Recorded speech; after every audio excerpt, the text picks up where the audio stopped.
Saudações filosóficas. Neste vídeo vamos falar sobre a destruição de livros.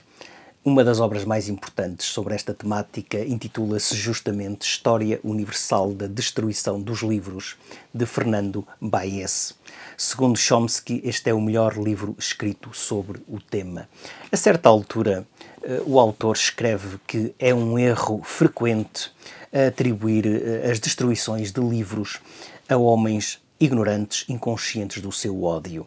Depois de 12 anos de estudo, cheguei à conclusão de que quanto mais culto é um povo ou um homem, mais disposto está a eliminar livros sob a pressão de mitos apocalípticos. E em seguida o autor vai referir exemplos de escritores, filósofos, eruditos que reivindicaram a biblioclastia. O biblioclasta é aquele que destrói livros.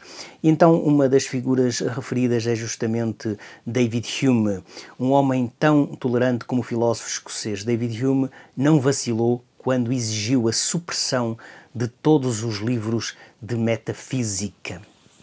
Bom, esta exigência encontra-se no final do livro Investigação sobre o Entendimento Humano, no último parágrafo, e para percebermos o que levou, enfim, David Hume a dizer que os livros de metafísica escolástica deviam ser lançados às chamas, convém fazer aqui uma pequena contextualização. Segundo este filósofo, existem dois modos de conhecimento. O conhecimento de relações de ideias, que é a priori, e o conhecimento de questões de facto, que é a posteriori. As relações de ideias são verdades necessárias, ou seja, são afirmações sempre verdadeiras em todos os mundos possíveis e que nunca poderiam ser falsas. Correspondem basicamente aos conhecimentos da lógica e da matemática, e se negarmos estas verdades, entramos em contradição. É contraditório dizer que 2 mais 2 não são 4. As questões de facto são verdades contingentes, portanto, trata-se de afirmações que são verdadeiras, mas que poderiam ser falsas caso o mundo não funcionasse desta maneira, funcionasse de outra forma. Por isso, estas verdades são a posteriori, se correspondem, no fundo, aos conhecimentos das ciências da natureza, aquelas afirmações de caráter empírico, e se as negarmos, não entramos em contradição. Se dissermos que a Terra não é um planeta, não entramos em contradição. Pode ser falso, é falso, mas não é contraditório. Bom, então, esta distinção também podemos, usando a terminologia de Kant do analítico e do sintético, dizer que as verdades necessárias são de caráter analítico, portanto, o predicado está contido no conceito do sujeito, enquanto as questões de facto seriam de caráter sintético. O predicado não está contido no conceito de sujeito. Mas esta é uma terminologia que David Hume não usou. Kant, obviamente, que não pensava nessa equivalência entre o a priori e o analítico, e por outro lado o a posteriori e o sintético, porque, segundo Kant, existem juízos sintéticos a priori, portanto existem conhecimentos a priori acerca do mundo, enquanto que para David Hume não existem conhecimentos a priori acerca do mundo. Portanto, se queremos conhecer alguma coisa sobre o mundo, teremos de ir à experiência. Bom, David Hume acabou por ser um filósofo cético, um cético moderado. Ele achava que nós não sabemos grande coisa, sabemos muito menos do que aquilo que supomos saber, porque não observamos conexões necessárias entre os fenómenos, apenas sabemos que existem conjunções constantes entre dois fenómenos. A ideia de conexão necessária é uma criação da nossa mente, que resulta do hábito, e nós projetamos-la nas coisas. Por isso é que a relação de causalidade não tem uma validade objetiva. Por outro lado, a indução na qual se baseiam as ciências empíricas não é fiável, Também certas crenças a respeito de realidades que transcendem a experiência sensível não são racionalmente justificáveis, por isso é que a metafísica é vista com maus olhos por David Hume, e portanto este filósofo acaba por ser um cético, mas um cético moderado. No final deste livro, então, ele tem essa afirmação espantosa que vamos passar a ler. Ele diz assim: ao passarmos os olhos pelas bibliotecas persuadidos destes princípios, que devastação devemos fazer? Se pegarmos num volume de teologia ou de metafísica escolástica, por exemplo, perguntemos: contém ele algum raciocínio acerca da quantidade ou do número? As tais relações de ideias? Não. Contém ele algum raciocínio experimental relativo à questão de facto e à existência? Não. Lançai-o às chamas, porque só pode conter sofisma e ilusão. Portanto, volumes de teologia ou de metafísica escolástica deviam ser lançados às chamas. Bom, isto em nada honra David Hume, mas enfim, dá para perceber que também os filósofos são, alguns filósofos são intolerantes relativamente àqueles livros que não coincidem com as suas ideias. Voltando ao livro, à História Universal da Destruição dos Livros, há uma passagem importante em que se diz que nesta história da destruição de livros observar-se-á que a destruição voluntária causou o desaparecimento de 60% dos volumes.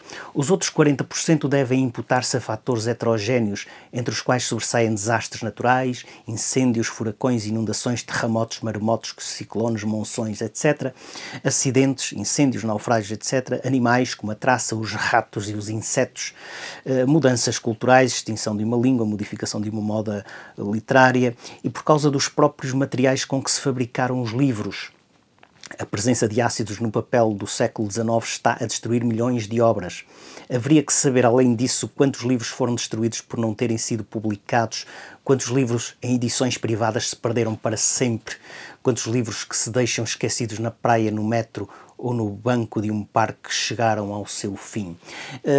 A propósito, enfim, daqueles livros que não chegaram a ser publicados, podemos referir o caso de um livro de Trindade Coelho, que é, enfim, um episódio que é contado neste livro, Autobiografia e Cartas. Este livro é de 1910. Trindade Coelho nasceu em 1861, morreu em 1908, enfim, pôs termo à vida, e este livro parece que foi organizado pelo filho. A certa altura da sua autobiografia, Trindade Coelho diz que escreveu um livro de crítica literária. Portanto, diz o seguinte: ainda escrevi um livro de crítica literária que queimei no próprio dia em que saía à luz. Li uma página e não gostei dele. E o meu pequeno, que andava a brincar no meu gabinete, disse-me assim: esse é o seu livro novo, papá? Hei de lê-lo quando for grande. Disse comigo: não lerás. E fui ao editor com uma carroça e meti na carroça toda a edição, que levei a um forno onde ardeu toda. Colhi em troca este aforismo: queimar um livro mau vale bem a alegria de escrever 3 livros bons. Ainda neste livro há uma carta dirigida a um tal Abílio da Fonseca Braga. Parece que o nome não está totalmente correto, mas enfim. E nesta carta, cerca de 2 páginas são consagradas a esse episódio. Há aqui detalhes que não coincidem com a narração que fizemos anteriormente. Em todo o caso, Trindade Coelho vai insistir na ideia de que, enfim, não queria que o seu filho, Henrique Trindade Coelho, que viria também a ser escritor, não queria que ele lesse aquele livro que ele achava muito mau. Então, pois eu podia lá deixar que o Henrique lesse aquilo quando fosse homem. Aquele livro dentro do qual ia encolhida com o frio e com o medo a minha consciência literária? Nunca. Eu, dantes, tinha a preocupação do público. Sempre que me sentava à mesa e me punha a escrever, parecia-me estar a escrever no meio de uma grande praça, com o sol a dar-me na cachola e muita gente a furar à roda de mim a ver o que eu escrevia, e por aí fora. Hoje, essa preocupação do público desapareceu do meu trabalho, mas veio outra pior. A preocupação que me faz estar constantemente a perguntar quando escrevo: ele gostará disto quando for grande? Ele era precisamente o filho, portanto, Henrique. E o que é certo é que, então, Trindade Coelho queimou aquela obra. Felizmente, uma parte foi recuperada. Os investigadores conseguiram descobrir algumas provas desse livro e foi publicada nesta obra, Gente do século XIX, da autoria de Trindade Coelho, uma série de textos dispersos que inclui precisamente parte dessa obra. E essa obra era sobre Guerra Junqueiro.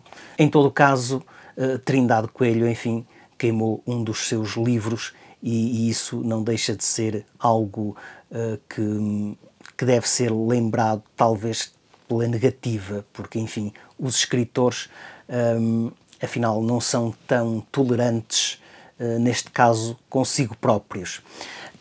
A propósito de livros destruídos e livros recuperados, temos aqui 4 volumes que foram recuperados de uma casa em ruínas, livros escritos, ou melhor, publicados e escritos no século XVIII, provavelmente na altura em que David Hume dizia que os livros de teologia e de metafísica escolástica deviam ser lançados às chamas. Neste caso, estes também seriam lançados às chamas, porque se trata de sermões póstumos de um tal Manuel da Silveira, da Ordem dos Pregadores, doutor pela Universidade de Coimbra e qualificador do Santo Ofício.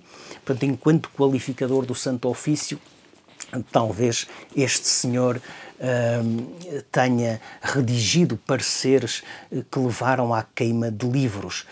Em todo o caso, foi possível resgatar estes livros de uma situação em que eles estavam sujeitos à destruição do tempo e à voracidade dos bichos. E é sempre bom preservar estas obras, sobretudo num tempo em que a censura parece estar de volta, os humoristas são perseguidos e é possível que também os censores de livros acabem por voltar porque não gostam das mensagens contidas nos livros e então acham-se autorizados a destruí-los. Mas, como se diz, quem não gosta, coloca na beira do prato. Enfim, foi a reflexão de hoje. Ponham like, partilhem o vídeo, subscrevam o canal, deixem também os vossos comentários e até à próxima.